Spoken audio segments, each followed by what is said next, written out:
సంకీర్ణ ధర్మం పాటిస్తూ మోదీ జంబో కేబినెట్ కూర్పు పూర్తయింది. ఇక యాక్షన్ లోకి దిగే టైం వచ్చింది. అంతకంటే ముందు ఎవరికి ఏ శాఖలు దక్కుతాయన్నది ఆసక్తికరంగా మారింది. దీనికి సంబంధించిన బ్రేకింగ్స్ ఏమైనా చూస్తూ ఉన్నాం. ఈ సాయంత్రం 5 గంటలకు కేంద్ర కేబినెట్ తొలి భేటీ ఉండబోతోంది.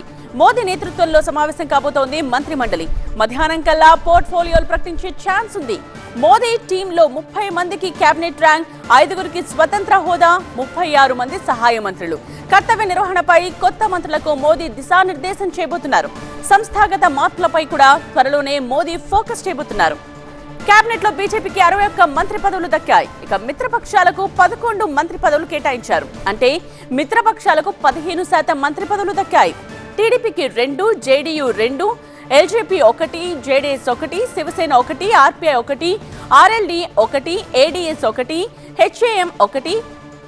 ఈ పార్టీలన్నిటికీ కూడా ఒక్కొక్కటి మంత్రి పదవులు దక్కాయి. ఇందులో రెండోసారి మంత్రులుగా ప్రమాణ స్వీకారం చేసిన వారు 36 మంది ఉండగా కొత్త మంత్రులు కూడా 36 మంది ఉన్నారు.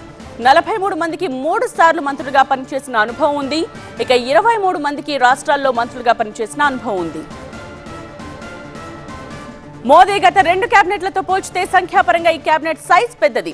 అంటే మొత్తం 72 మంది ఈ మంత్రి మండలిలో ఉన్నారు. కేబినెట్ సైజ్ పెరిగినా సంకీర్ణ ధర్మం ప్రకారం మిత్రపక్షాలకు మంత్రి పదవులు కట్టబెట్టిన కీలక శాఖలు మాత్రం బీజేపీ తన దగ్గరే ఉంచుకుంటుందని భావిస్తున్నారు.